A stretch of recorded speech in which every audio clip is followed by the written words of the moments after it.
So I showed you how to make a press ready file, but now I want to show you how to share the design file, the editable file.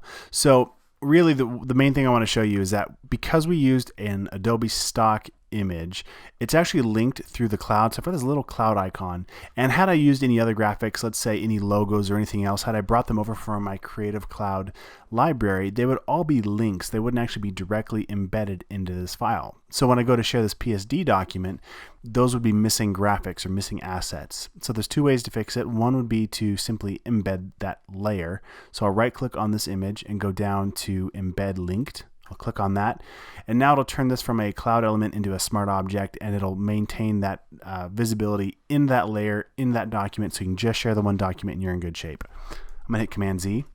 The other way around this is to come up here to File, down to Package, and throw it anywhere you want. It'll create a new folder for you. So I'll throw it on my desktop. I'll hit Choose.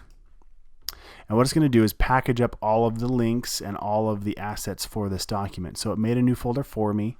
It created a links folder for me where we have that JPEG layer that will be linked up when we open this new PSD. And then we also have the editable PSD file.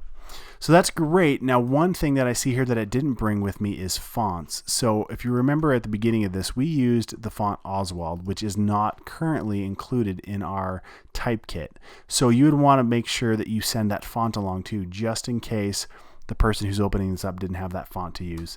Other than that, that's pretty straightforward. So hopefully that helps you out. The last thing I would do would right click on this and compress it or send it to a zipped folder just so it's easier to share.